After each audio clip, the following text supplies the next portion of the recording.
ladies and gents. Project Titan behind us, the 2018 Nissan Titan.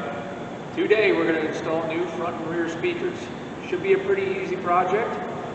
Really not much to it. There's a couple caveats about Nissans that we kind of have to keep in mind. If we get those things down, then everything else is pretty easy. We'll talk a little bit more about that in a minute when we actually go over some of the parts that we're going to install. But that's today's goal. We're going to get the front and rears done today, and then sometime down the line, probably this weekend, maybe even Friday, if I'm lucky, and I have time, I'm going to go ahead and install the tweeters in the dash because I have to make up a couple custom brackets for that. But that also should be pretty easy, and we'll detail all that whenever the rest of the stuff that I need comes in the mail. So without further ado, let's get started. Alright guys, this is our spread. This is what we're going to be installing today. So what we have, we've got 6x9s for the front, 6.5 for the rear. They're from a company called Powerbass. Now, myself included, when I started looking at speakers for this truck, I had never heard of Powerbass. So all of this stuff comes from Crutchfield. As long as I've been putting stuff into cars, I've been ordering car audio stuff from Crutchfield, and they do a really great job. Prices are good. They include brackets for free because nothing's simple anymore, so we need the brackets to be able to install the aftermarket speakers. Most of the speakers nowadays are all molded into some type of standard shape, but they typically fit one way into the door, and they're just for that vehicle, or at least that line of vehicles. So they did include those brackets for free, and we also have our factory wiring harness connectors, so we don't have to go splicing into any factory wires, which is always fun. It's not undoable, but it's always fun. So why did I choose Powerbass, you might think? Well, a lot of other options on there, and they even list that on their website. But one of the things about these Nissans, and some Toyotas, and also some Chevys, and maybe other cars out there that I don't even know about, they run a 2-ohm speaker. Most cars run a 4-ohm speaker, and that's just the resistance in the speaker. But car manufacturers tend to run the 2-ohm speakers so you can get more volume out of them, out of these cheap factory speakers that they end up putting in these vehicles. And so if you run a 4-ohm speaker in a 2-ohm truck, you're going to end up with decreased volume. And so it's not as efficient, and you won't be able to turn it up as loud. And for the most part, that doesn't really matter to me anymore. It did when I was a kid, but I do want clean sound. So I chose these because they are a factory option as far as matching that 2-ohm resistance for this truck. Could have gone a couple other routes because some of the power sports brands of speakers, well, I won't say brands of speakers, but types of speakers, the ones that you would put in your Sea-Doo, the one that you might put on your motorcycle, the one that you might put in your four-wheeler, that are designed to get wet, do indeed sometimes use a 2-ohm resistance. But these are going to do what I need them to do.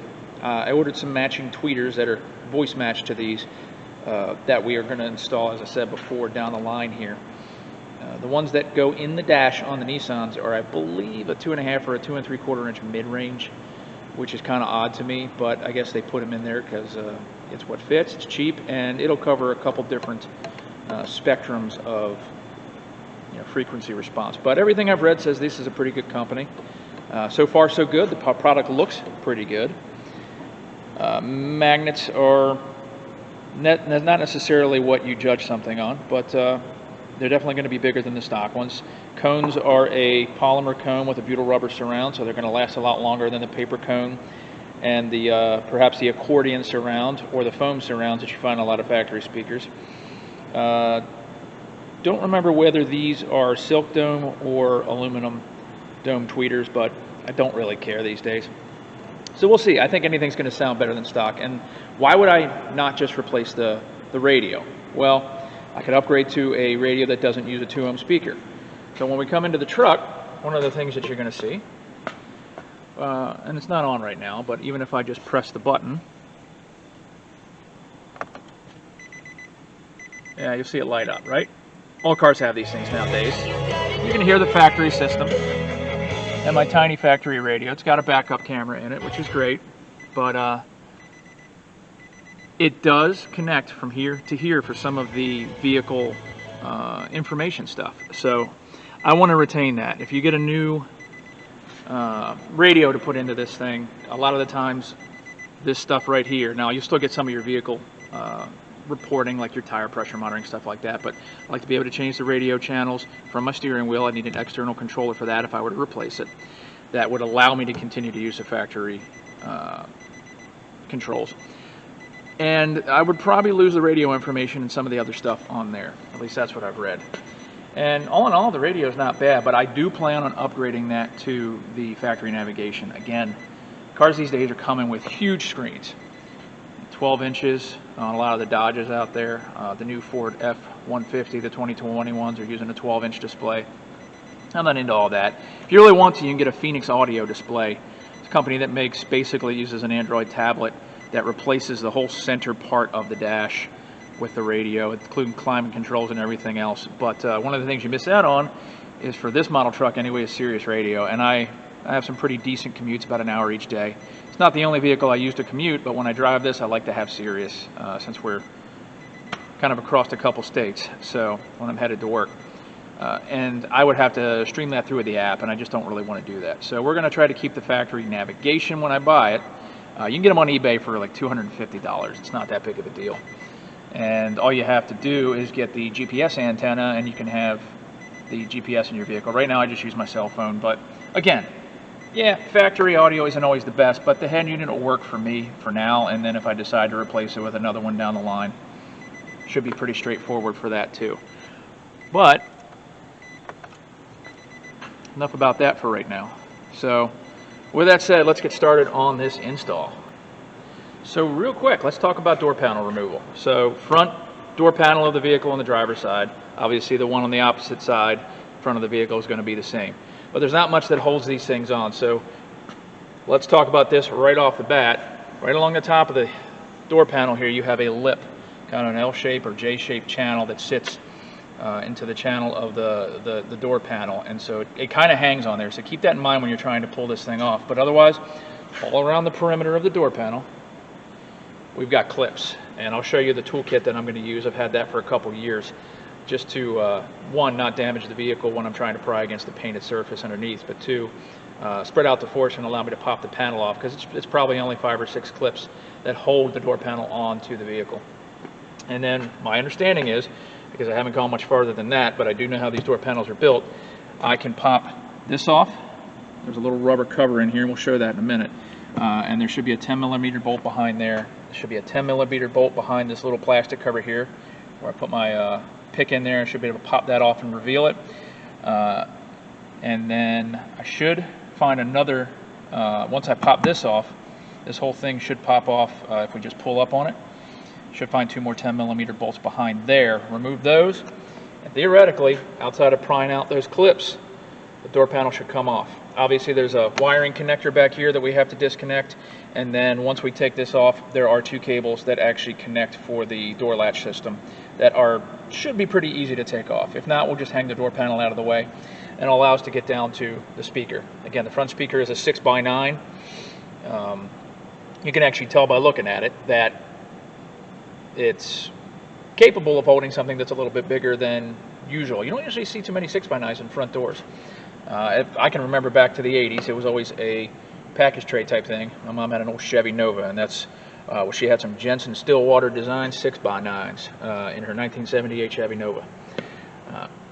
Keep in mind we had that car in the 80s. But anyway, and that's what they're really known for. But it's a bigger surface area, and I'm pretty excited the fact that the front doors have 6x9s, because I'm not putting subs in this truck. I got 2 kids. I'm almost 41 years old. I don't think we need to go down that route and relive my my childhood.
Alright guys, this is my panel removal toolkit, and it comes in real handy when you got to use it. I'll be honest, I don't use it that much, but when I do need it, it does come in handy. It's got a whole bunch of different tools designed to just fit into gaps, fit into cracks, fit into the spaces between panels, and allow you to pry against things without breaking it and without marring the surfaces that are around it.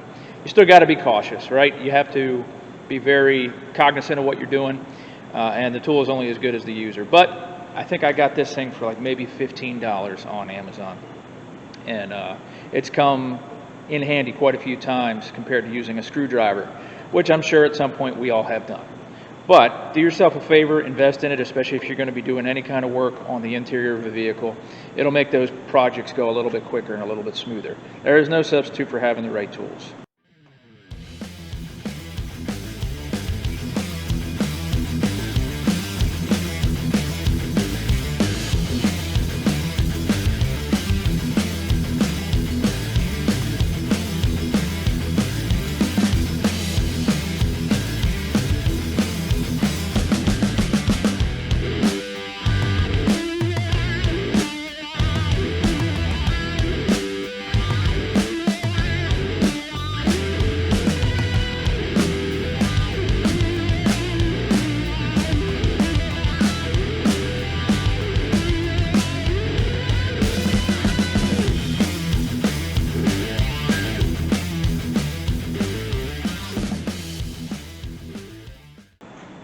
Alright guys, it was as simple as that. So these are the holes that those clips pop into. If you look down here, you'll see one of those bad boys decided to stay put. But it's as easy as we'll pull this out with another one of the panel removal tools. It looks like a little fork end. That should pop it right out, and we'll just put it on the back of the door panel. If you look here, you'll see what I'm talking about. This one just popped out over there. Doesn't look like I actually broke the panel. Nope, it just popped out of its socket, so we should be able to put that back in there pretty quick and easy. And then back here is what I was talking about with these cables. The cables themselves just have a white little bezel on them. I'll show that to you in a minute. But pops right into here, and then each one has a unique type of connection, so you can't mix them up. One's a little ball, and I'll show you the other one, but they just pop right in there. So when you go to put it back together, line them up, slide it back in, and we should be able to just turn it and pop it right back into there.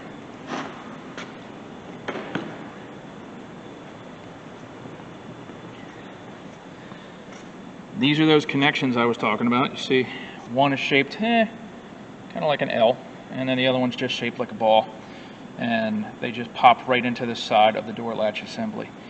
3 different wiring connections. This one gave me a fit, I won't lie. Actually popped off a piece of it and had to keep putting it back together, but I just used that pick tool that I have, and it's just an L-shaped pick, and I was able to press the detents and pop them out. Again, this is all really straightforward stuff. That's probably not what you're here to see, but every once in a while it's nice to have a resource to go to when you don't know what to do. Here's the speaker. This is what I was talking about. So this is all one molded unit, so it doesn't look like the ones that we just showed you that we're going to replace it with, and that's what those brackets are for, so that we can match it up. Now my understanding is that we're going to have to drill a couple new holes, because a couple of the factory holes will line up with those brackets, but they are not 100% universal in the fact that, or I should say 100% vehicle specific. I guess they're probably just for Nissans, but with that said, we'll see which way the holes line up and see which ones we're going to actually have to drill out a couple new holes. Factory wiring connections right here, that pops right out, and I can already see we're probably going to have to modify the brackets, because the factory wire actually comes out on top rather than inside the door panel.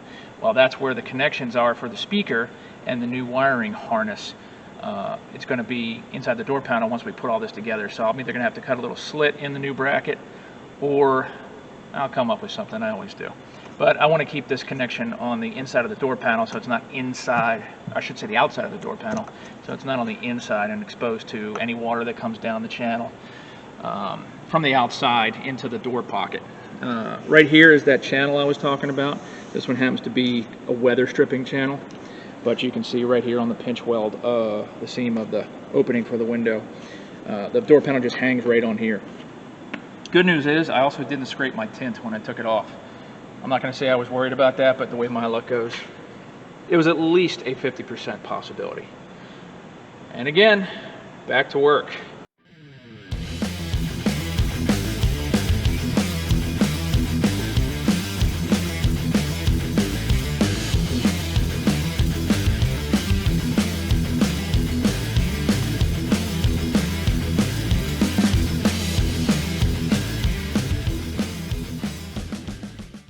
So I won't lie, they're not as bad as I thought they were, but to be honest, they're still not that great. So when I look at the old speaker, you can look and see really tiny magnet. I know that doesn't mean everything, but hopefully it means more quality when we put the new one in, a better sound.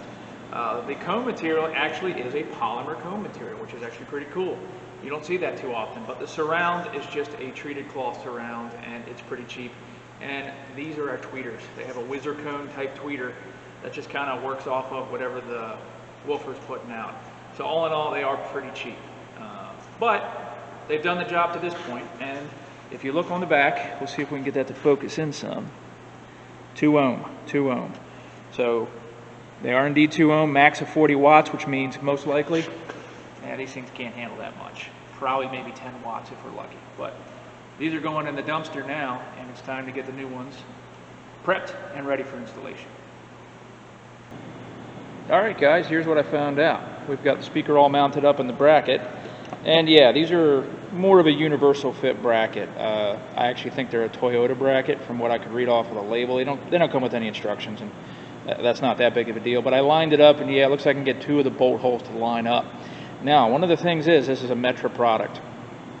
Just the brand is Metra. Apparently they're smarter than I am, because they've already compensated for the fact that the original connector was built into the side of the speaker and wired up on the interior side of the door panel, or the door frame itself. So I was able to just pick one of the 4 holes, which again, I'm sure they engineered it that way for that particular purpose, and just connect my wiring harness interface to the back of the speaker and run it up, and then the door should sit in the door panel, kind of like so. So when we take it back over, let's see how she lines up. I'm going to hold it here and make sure that the magnet fits in, and it does, and I can get 2 of my bolt holes to line up, and I should be able to plug that thing in pretty easily. So let's make that happen.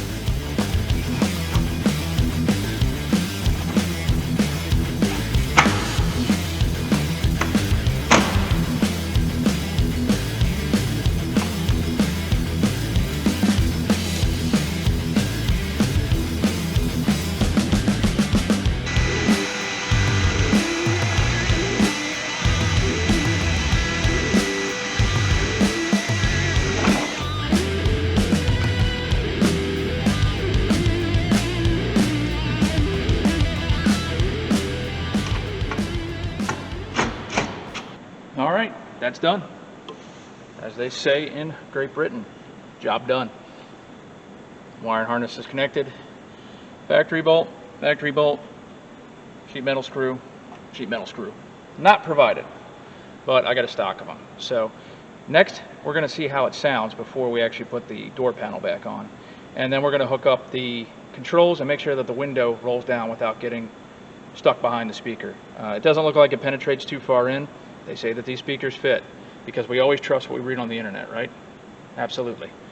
So give it a whirl. It'll save us time down the line after we've reassembled everything and have to tear it back apart and realize that the speaker's not going to work for us. So testing it out on the front end, it's going to save you time on the back end.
Okay, a couple of things, ladies and gents.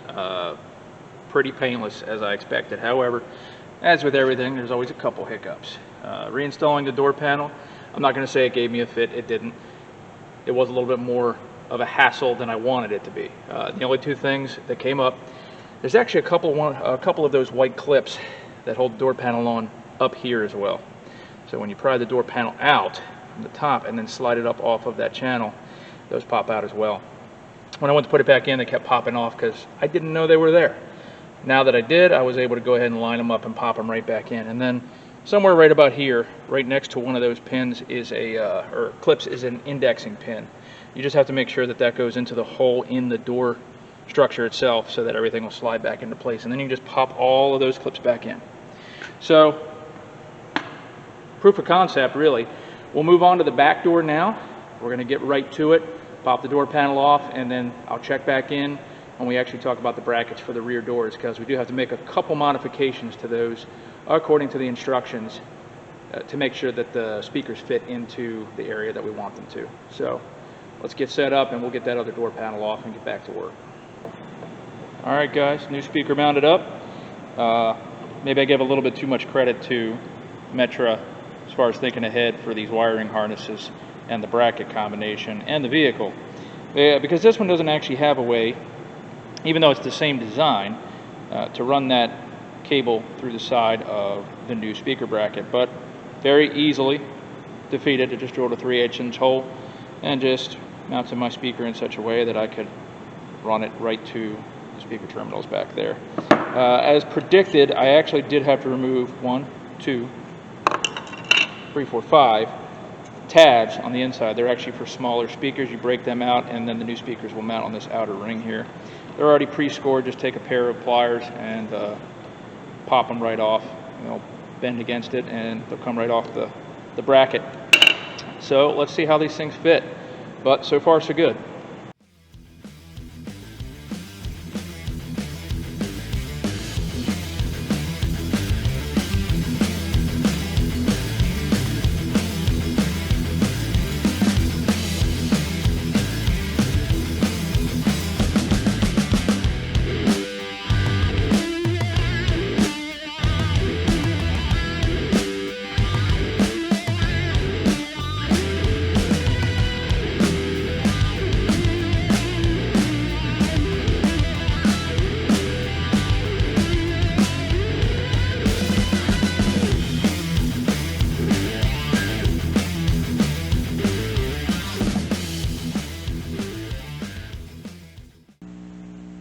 So here we are a couple days later back in the home garage. Again, it's a balmy 30 degrees. A little chilly, but we're going to finish this thing up today because I got an hour or two to work with. We've got our Powerbass tweeters. Yeah, we stuck with the same brand, so everything's nice and voice matched. You can mount them a couple different ways, but since we're replacing the front dash speakers in the corners, these are going to work up really well if we make up a custom bracket, which isn't going to be very hard to do. I've got some 3/16 inch ABS plastic, and we're just going to basically match it to the profile of the speaker we took out of the dash. As you can see, 4 ohm, not 2 ohm for these front dash speakers, but they're not very big. They're a mid-range, probably slash tweeter, but they do have a resistor on the back to filter out some of those low frequency sounds. After I installed the new speakers, you could definitely tell the difference as far as these compared to the ones that we just upgraded. As they don't make a factory wiring harness connection for aftermarket, we're going to actually take this one off of the old speaker and solder it up to the high pass filters here on the input side, and then our tweeters should plug up right to here. I got to bury this in the dash somewhere. I'm guessing most likely I should be able to fit it back through the factory mounting hole, and we'll probably just use some double-sided tape or Velcro to connect it to something flat. I'll have to take a look at that. But getting everything apart wasn't that hard. We'll show you what that looks like in a second, and then we'll get to soldering up our new connections and fabbing up our new brackets with the ABS. We should be able to butt everything back up together pretty quickly. Okay, real quick, wasn't very hard to get out the trim to get to the front dash speaker. So be mindful that behind the A-post cover is one of the side impact airbags, so don't mess around with it too much. But you can see the mounting clip there, and then there's just a couple tabs at the bottom. But to get that off, you've got to pull the weather stripping out of the way just so it clears the trim. Pop that whole thing off. You do have to remove the grab rail, which is just two 10mm bolts. Remove the covers from the corners of each one of those grab handles. And then if you pop up the corner of the dash cowl cover there, you just need to pop a couple clips up. You don't have to take it all the way out. Then that factory grill will come back out. There's three 7mm bolts and an indexing pin. Whole thing pops right out, and it's as simple as that.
And there it is. There's the finished product. Looks pretty good. I'm not going to put the grill back on yet because we're going to see if it actually works. So, let's find out. Number. Yeah, sure does. Okay, we are done. Both tweeters are in. You already saw the rest, so let's see how it sounds.